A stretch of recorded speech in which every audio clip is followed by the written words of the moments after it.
Take those concrete barriers down now, Marcus, or I'll have the sheriff throw you in a federal cell," Tyler Sterling said, his voice cold but his eyes betraying a growing panic. I didn't blink. I adjusted my high-visibility vest and pointed at the registered deed. "This is private property, Tyler, and you're trespassing." 18 months earlier, the air in the Inland Empire was thick with dust and the smell of hot asphalt. If you've never been to San Bernardino County, picture a flat, sun-baked basin ringed by mountains, crisscrossed by interstate highways, and covered in millions of square feet of concrete tilt-up warehouses. It's the throat of America's supply chain. Everything coming out of the ports of Los Angeles and Long Beach passes through here on its way to the rest of the country. If you own the land under those warehouses, you own a money-printing press.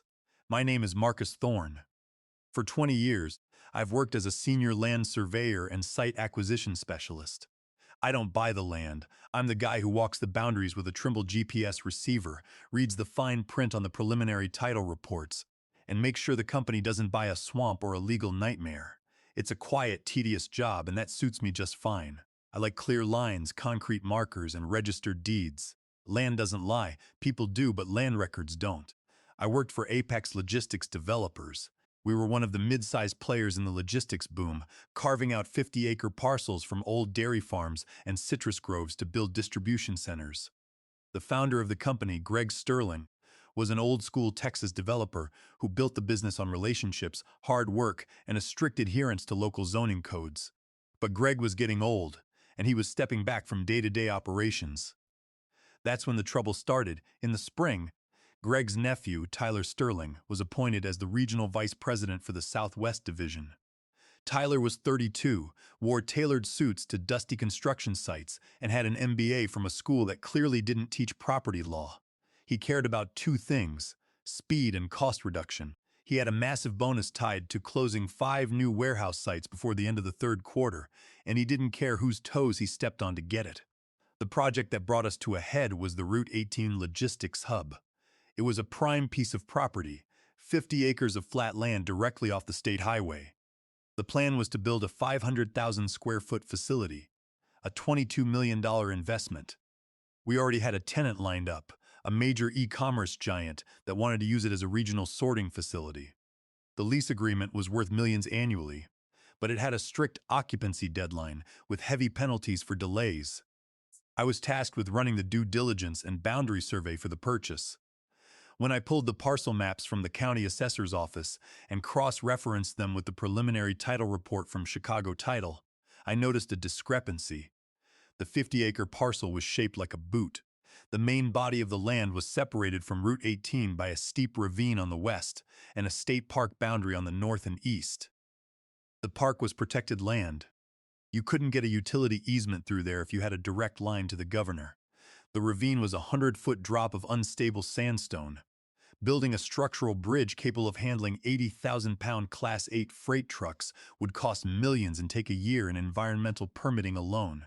That left only one access point: a 30-foot wide gravel road that ran along the southern boundary of the property, connecting the main parcel directly to the highway.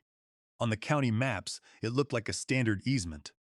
But when I checked the historical deeds, my stomach sank. The gravel road was designated as Parcel 402A. It wasn't part of the property we were buying. It belonged to the adjacent 40-acre ranch, which had been owned by the Jenkins family since the 1950s. The current owner was Sarah Jenkins, a 68-year-old widow who lived in the original ranch house. I dug through the archives at the county recorder's office. I found the document that created the road in 1974. It wasn't an easement appurtenant, which runs with the land forever. It was a revocable personal license. The original owner of the ranch had granted a neighbor permission to drive his farm tractors across the strip to access the back fields.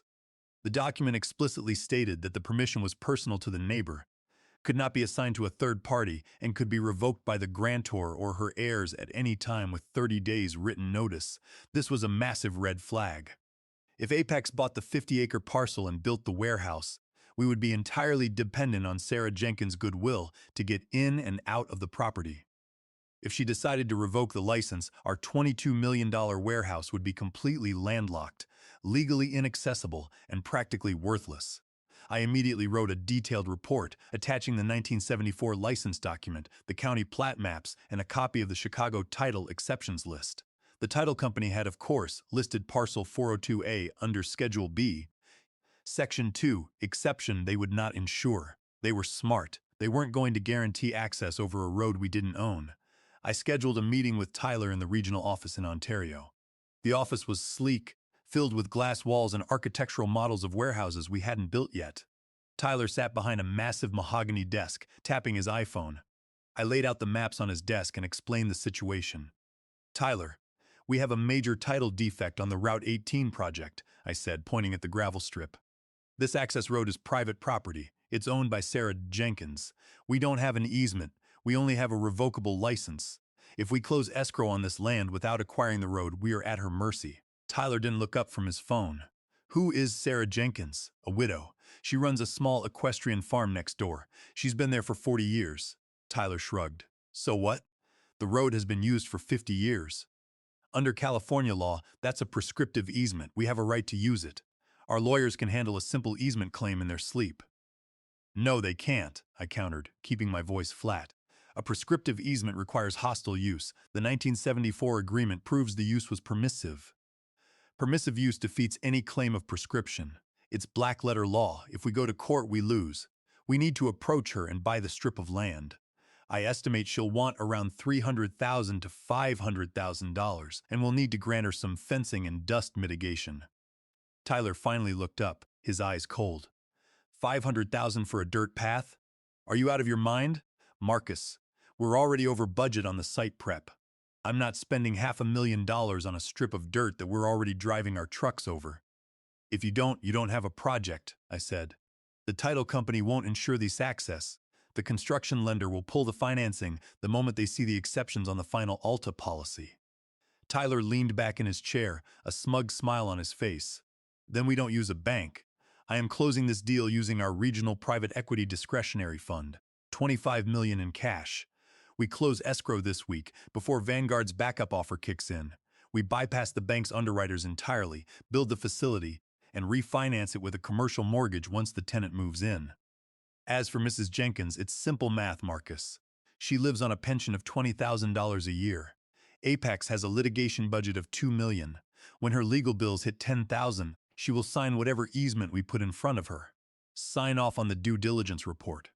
"I can't do that," I said. "It's a clear risk. The report has my professional stamp on it. If the site gets landlocked, the liability falls on my license." The next morning, the temperature on the job site had already hit 95 degrees by 9 o'clock. The trailer office smelled of dust, plastic veneer, and burnt coffee from a cheap pot in the corner. Outside, 3 massive Caterpillar D8 bulldozers were grading the eastern corner of the site, their diesel engines producing a steady, bone-rattling rumble that vibrated through the floor of the trailer. Tyler was waiting for me. He had traded his office suit for a pristine, brand-new hard hat and a copy of the clearance report. With him was Kevin, a junior site engineer who had been with Apex for less than 6 months. Kevin was staring at his boots, looking like he wanted to be anywhere else in the world. On the folding table lay a document. I recognized it immediately. It was the due diligence clearance report, but it wasn't the one I had drafted. The 3-page section detailing Chicago Title Schedule B exclusions regarding parcel 402A had been completely removed. In its place was a single vague sentence stating that access to the property was established via historical usage. "Sign it, Marcus," Tyler said, not offering a greeting. He threw a black felt-tip pen onto the table. "We're closing escrow on Friday. I've signed a corporate indemnity letter to get the title company to issue the policy, but I still need our internal site acquisition lead to sign off on the boundary clearance." I didn't touch the pen. "Who wrote this version, Tyler?" "I did," Tyler said, leaning his hands on the table and looking down at me. "Or rather, Kevin formatted it under my direction. It's simple, it's clean, and it doesn't contain 5 pages of legal alarmism about a dirt road that nobody cares about." I looked at Kevin. The kid refused to make eye contact. He was just trying to keep his job, and I couldn't blame him. But I could blame Tyler. "I'm not signing this, Tyler," I said quietly. "Historical usage doesn't mean a thing when there's a signed, recorded personal license from 1974 stating the exact opposite. If I sign this, and the owner of parcel 402 blocks the road, Apex's insurance carrier will deny the claim based on misrepresentation. They'll look at this sign-off, they'll see my stamp, and they'll come after my license for fraud. I spent 20 years building my reputation in this county. I'm not throwing it away so you can hit your Q3 numbers. Tyler's face flushed. The veins on his neck tightened. You're a consultant, Marcus. You work on a retainer and milestone invoices. Do you think you're irreplaceable? Do you think Greg Sterling cares about a 30-foot strip of dirt when he's looking at a $22 million asset? Greg Sterling is an old-school developer, I replied. If he knew you were closing on a landlocked parcel using our cash reserves and a personal corporate indemnity to bypass a title exception, he'd fire you himself. That indemnity letter puts the entire parent company's assets on the hook if Sarah Jenkins sues. Well, Greg isn't here, Tyler snarled. He stepped closer, trying to use his height to intimidate me. I'm running the Southwest Division now, and I don't tolerate employees who actively try to sabotage our deals. I've looked at your contract. You've got $45,000 left on your milestone payments for this site. The contract states those funds are payable upon successful completion of due diligence deliverables. Since you're refusing to deliver the sign-off, you're in breach. I stood my ground, my hands resting in the pockets of my jeans. The contract states I must deliver an accurate due diligence report, Tyler. I've done that. The title defect is a physical reality, not a lack of performance on my part. I don't care about your technicalities, Tyler said, his voice dropping to a harsh whisper. You're done. Your contract is terminated for cause, effective immediately. Get your gear, get off my site, and don't bother sending an invoice for the remaining $45,000. You won't see a single dime. Kevin will sign the clearance report. We will close escrow on Friday, and you can spend your retirement trying to sue us in civil court. Let's see how long your savings last against Apex's legal team. I looked at him for a long, quiet moment. In this business, you see a lot of young men who think they can scream and bully their way through the physical realities of the world. They think a contract or a land deed is just paper that can be ignored if you have enough money. But the land doesn't care about corporate lawyers. The dirt is where it is, and the boundaries are marked in concrete. All right, Tyler, I said. I didn't raise my voice, I didn't argue, I didn't threaten to sue. I reached down, took my leather-bound field notebook from the table, and slid it into my canvas bag. I walked over to the corner of the trailer where my Trimble R12 GPS receiver and carbon fiber prism pole were resting. I packed the high-precision unit into its hard plastic case, snapped the latches shut, and hoisted it by the handle.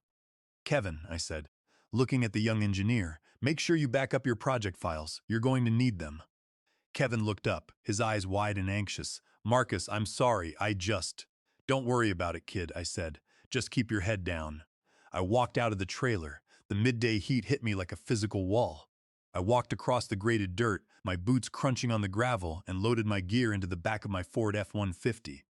As I drove out of the site, passing over the 30-foot gravel road owned by Sarah Jenkins, I looked at the little yellow flags I had placed along the boundary line. Tyler thought he had won. He thought he had cleared the final obstacle by throwing me off the project and getting a junior kid to sign a fake report. But he had just set a timer on his own destruction, and I was about to make sure it ran out. After leaving the job site, I drove straight to Sarah Jenkins' property. Her ranch was a modest 40 acres of dry pasture, dotted with white vinyl fencing and a couple of weathered wooden barns where she kept retired boarding horses. The house was a single-story ranch home built in the late 50s, shaded by a few massive eucalyptus trees. Sarah was in the paddock, throwing hay to a chestnut gelding. She was 68, with silver hair tied back in a braid, wearing faded Levi's and a denim work shirt with the sleeves rolled up. She looked like a woman who had spent her entire life working the land, and she didn't look like someone who scared easily. I leaned against the fence and waited for her to finish. When she walked over, wiping her dusty hands on her jeans, I introduced myself. You're the surveyor from next door, she said, her voice dry and gravelly. The one who's been stomping around my boundary line with that yellow pole. I said. I got fired yesterday. She raised an eyebrow. Is that so? Did you tell them something they didn't want to hear? I told them they don't own the road they're planning to run 300 semi-trucks a day down, I said. And I told them they couldn't just take it from you. Sarah looked out toward the gravel road, where a cloud of dust was settling from a passing cement mixer. They've been getting bolder lately. One of their foremen came by last week, offered me $20,000 to sign a piece of paper. Said it was just a formality. I told him to get off my porch. They're going to try to build it anyway, I said, pulling a copy of the recorded 1974 license from my bag. The new VP is a bully. He's going to pave over your gravel path, and when your lawyers complain, his lawyers will tie you up in court for 5 years until you run out of money. That's how these developers operate. They don't fight you on the facts, they fight you on the clock. Sarah frowned, her eyes narrowing. My husband and I built this place. I'm not letting some suit in a sports car run me off my land, but I don't have $50,000 to spend on a retainer for a corporate lawsuit. I know, I said. That's why I have a proposal for you. I laid out the plan. I propose that we form a joint partnership, an LLC registered in Delaware for privacy. I would purchase the 30-foot gravel strip, parcel 402A, from her for $145,000. I would pay her $100,000 in cash immediately, representing nearly my entire life savings, and sign a promissory note for the remaining $45,000. In exchange, Sarah would retain a 25% equity stake in the LLC. I had already protected my downside. Before meeting Sarah, I contacted the acquisition lead at Vanguard Real Estate Group, the competitor who held the backup offer on the 50-acre site. I explained the access road issue and asked if they would be interested in acquiring the access strip or entering a joint venture if Apex failed to close or defaulted. Vanguard was thrilled. They knew the value of the parcel, and they guaranteed they would purchase the strip from me for $500,000 if Apex's deal fell through. I wasn't gambling. I had a rock-solid exit strategy. Why would you do that? She asked, looking at me closely. That's your retirement money, Marcus. It's an investment, I said, looking her in the eye. Because once I own that dirt, Apex can't build their warehouse without talking to me. And when they finally realize they have to buy it, they won't be paying $145,000. They'll be paying millions. We'll split the profit and you'll have enough to keep this ranch running for the rest of your life. Sarah looked at the document, then at me. A slow, tough smile spread across her face. I like a man who knows how to hold a grudge, Marcus. Let's call the lawyers. Within 48 hours, my old colleague Dave Miller, a real estate attorney in Riverside, had drafted the Articles of Organization for Thorne and Jenkins Land Holdings, LLC. We signed the purchase and sale agreement, executed the deed transfer for parcel 402A, and I wired the $100,000 to Sarah's account. On Thursday afternoon, one day before Apex closed escrow on the main 50-acre parcel using their private equity cash fund, the deed was officially recorded at the San Bernardino County Recorder's Office. The title was now clouded, and we owned the gatekeeper parcel. The day after the deed was recorded, I drafted a formal, certified letter with return receipt requested. I sent copies to Tyler Sterling at the regional office and to Apex's corporate legal department in Dallas. The letter was simple. It notified them that Thorne and Jenkins LLC was the sole registered owner of parcel 402A, revoked any prior permissive licenses or verbal agreements regarding the land, and explicitly warned that any unauthorized entry, grading, or construction on the parcel would be prosecuted as bad faith, willful trespass. I received the signed green return receipts in the mail 3 days later. They had received it. Tyler, however, was so blinded by his Q3 deadline that he threw the letter in the trash, assuming his legal team would handle it as a minor easement claim later. He proceeded with construction. Over the next 12 months, I watched the Route 18 logistics hub rise from the dirt. It was a massive, ugly concrete box, 500,000 square feet of tilt-up panels, painted light gray, surrounded by acres of fresh black asphalt. During the construction, Tyler's contractors did something incredibly generous. To prepare for the heavy shipping traffic, they graded the 30-foot dirt path, installed drainage culverts, poured a subbase of crushed aggregate, and paved it with 4 inches of heavy-duty industrial asphalt. They even installed streetlights and painted yellow lines down the center. They did all of this on parcel 402A. My land under California property law, specifically the Doctrine of Accession, when a party makes improvements to private land without a lease or easement, those improvements immediately become the property of the landowner. Since I had sent a certified warning letter before construction began, Apex could not claim they were good faith mistaken improvers under Civil Code Section 1013.5. They had acted in bad faith with full actual knowledge of the ownership dispute. The $400,000 road they built was legally mine, and they had no right to remove it or force a sale. By mid-September, the warehouse was complete. The tenant, a logistics provider handling regional distribution for Titan Retail, had signed a 10-year lease. Their occupancy date was set for October 1st. To prepare, the tenant scheduled their heavy sorting equipment and IT infrastructure delivery for September 15th. The stakes were incredibly high for Apex. The lease agreement contained a liquidated damages clause. If the facility was not fully accessible by September 15th for tenant move-in, Apex would owe the tenant $150,000 per day in penalties. Furthermore, the $18 million construction refinancing mortgage was contingent on the tenant taking occupancy on time. On September 14th, at exactly 9 o'clock at night, 12 hours before the tenant's equipment trucks were scheduled to arrive, I executed the play. I had rented a flatbed truck from a heavy rigging company in Fontana. The truck arrived at the entrance of the logistics park carrying 12 massive concrete K-rails, the heavy interlocking jersey barriers used on highways, each weighing 8,000 pounds. Under my supervision, the crane operator lined the K-rails side by side directly across the newly paved road, precisely along the property boundary line where my parcel met the state highway right-of-way. We locked them together with heavy steel pins. The barrier was solid concrete, 6 feet high, 3 feet wide, and completely immovable without heavy construction equipment. Behind the concrete barrier, I erected a sturdy steel chain-link gate, secured it with a heavy-duty master lock and a hardened steel chain. Across the gate, I bolted 3 large aluminum signs, custom-printed in high-contrast red and white letters. Private property. Property of Thorne and Jenkins Land Holdings, LLC. No trespassing. Off-wards vehicles only. Violators will be prosecuted under California Penal Coercion 602. I parked my Ford F-150 right behind the gate on my side of the line, adjusted the driver's seat back, poured a fresh cup of coffee from my thermos, and waited. Since I blocked the road, 2 weeks before the grand opening, there were no shipping trucks backed up on the highway shoulder. The public highway was completely clear. The only thing blocked was Apex's private construction access. There was no public safety emergency. The next morning at 7 o'clock, Kevin, the junior site engineer, pulled up in his company truck. He got out, walked up to the concrete barriers, looked at the signs, and then looked at me sitting in my F-150. His face went pale. He immediately pulled out his phone and made a call. 30 minutes later, a black Mercedes SUV came tearing down the highway shoulder, kicking up a massive cloud of gravel. It screeched to a halt. Tyler Sterling slammed the door and came marching toward the gate. His tie was loose, his hard hat was missing, and his face was already red.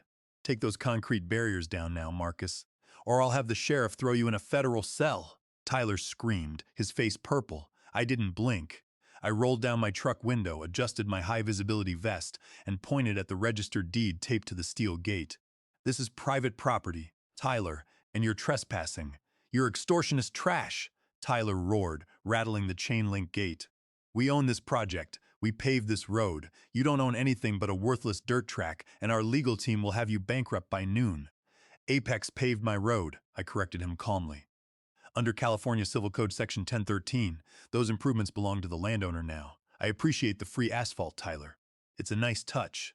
Tyler pulled out his phone, dialed, and began screaming at someone, demanding that the San Bernardino sheriff send a squad car immediately to arrest a trespasser. A deputy arrived 40 minutes later. He was a veteran cop, slow-moving and practical.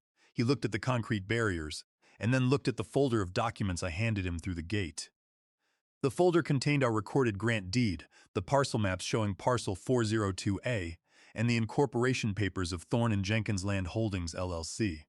The deputy walked back to Tyler, who was pacing back and forth. "Sir," the deputy said, his voice loud enough for me to hear, "this is a civil property dispute. This gentleman has a registered deed for this specific strip of land. He's on his own property, and he has a right to secure it. I can't touch him, and I can't move these barriers. If you try to hook a tractor to these concrete blocks and move them, I'll have to arrest your crew for vandalism of private property. You need a court order." "A court order? Do you know how much this delay is costing us?" "I suggest you call your lawyers," the deputy said, getting back into his patrol car. By 11:30, Dave Miller, my attorney, called to inform me that Apex's corporate legal team had filed an emergency application for a temporary restraining order in the San Bernardino County Superior Court. They were seeking an injunction to force the removal of the barriers, claiming irreparable harm due to the blockage of a multi-million-dollar logistics facility. The judge scheduled an emergency hearing for 2 o'clock that afternoon. I left the site in the custody of a private security guard I had hired to watch the gate and drove down to the courthouse in San Bernardino. The courtroom was quiet, smelling of old paper and floor wax. Tyler was sitting at the plaintiff's table, flanked by 3 high-priced corporate attorneys in custom suits. Dave Miller and I sat at the defense table. Apex's lead attorney stood up and painted a picture of absolute financial catastrophe. He claimed that the road had been used by the public and the previous owners for decades, creating an implied public dedication. He argued that if the gate wasn't opened immediately, Apex would face ruinous financial penalties from their tenant. When it was our turn, Dave Miller stood up. He was calm, dressed in a plain gray suit and carried a single manila folder. "Your Honor," Dave said, addressing Judge Elena Santos, "this is not a case of tortious interference. This is a case of a massive corporation trying to steal private land because they failed to perform basic due diligence and then committed bad faith trespass." Dave handed the clerk 3 documents. First, we have the recorded 1974 personal license, proving that all historical usage of this path was permissive, which legally defeats any claim of a prescriptive easement. Second, we have the recorded deed proving Thorne and Jenkins LLC owns the parcel. And third, we have the certified mail receipts showing that Apex's executive VP and their corporate legal department were formally warned of this boundary dispute prior to paving the road. The judge looked at the certified receipts. "As you can see," Dave continued, "Apex was fully aware of the title exception, yet they chose to close escrow using cash, bypass the bank's underwriters, and build a $22 million warehouse anyway, hoping they could simply bully the landowner. There is no public safety hazard here. The highway is clear. The only harm Apex faces is financial, and it is entirely self-created. Under the Doctrine of Unclean Hands, they cannot seek equitable relief from this court to correct their own bad faith trespass." Judge Santos read the 1974 agreement, then looked over her spectacles at Apex's legal team. "Counsel," the judge said, her voice sharp, "did your client build this road after receiving a formal notice of trespass from the registered landowner?" Apex's lead attorney cleared his throat, his face sweating. "Your Honor, we believed we had a claim of prescriptive easement." "You believed wrong," Judge Santos interrupted. "The defendant has a recorded deed and proof of actual notice. You built a $22 million facility with only one access road, and you don't own that road. You acted in bad faith, and you cannot ask this court to bail you out of your own negligent development practices. The application for a temporary restraining order is denied. Court is adjourned." Tyler Sterling slumped back in his chair, his eyes hollow. His Q3 bonus was about to become the most expensive mistake of his life. By September 18th, the financial pressure on Apex was reaching a breaking point. 4 days of complete lockout had cost the company $600,000 in liquidated damages to their tenant. Worse, the tenant's corporate counsel had sent a formal letter warning that if access was not secured, they would terminate the lease entirely. The private equity fund manager was also threatening to claw back the purchase capital, accusing Tyler of gross negligence and fraud. At 8 o'clock that evening, my phone rang. The caller ID showed an Austin, Texas area code. "Marcus," a gravelly, tired voice said. It was Greg Sterling, the founder of Apex. "I'm at the Doubletree in Ontario. I just flew in. I'd like you and Dave Miller to meet me in the regional office conference room tomorrow morning at 8. Just us. No corporate lawyers." "We'll be there, Greg," I said. I was not surprised by the call. A month before placing the K-rails, I had package mailed a complete copy of the certified warning letters, the title exceptions, the recorded deeds, and proof of Tyler's signed indemnity bypass to Greg Sterling's private office in Texas. I knew Greg was old school and wouldn't tolerate this level of corporate liability. Greg had used my package to launch an internal board-sanctioned compliance audit, catching Tyler red-handed. The next morning, the regional office was dead quiet. In the main conference room, Greg Sterling sat at the head of the table.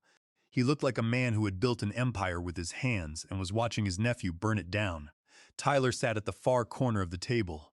He looked exhausted, his hair messy, staring blankly at a yellow legal pad. Greg didn't waste time with pleasantries. He nodded to Dave and me as we sat down. "Marcus," Greg said, leaning forward, "I've reviewed the compliance audit. I've read the 1974 license, And I've seen the due diligence clearance report. Tyler forced Kevin to sign. It was a stupid, arrogant move. My nephew thought he could bypass the laws of property because we had a bigger bank account. I didn't build this company on that kind of garbage. Greg turned his head and looked at Tyler. Tyler, pack your things from the office. You're done here. Your employment with Apex is terminated effective today. I've already contacted the board. You're off the executive committee, and I'm personally removing you from the family trust. You don't have the stomach for this business, and you don't have the brains. Tyler didn't say a word. He stood up, his chair scraping loudly against the carpet, and walked out of the room.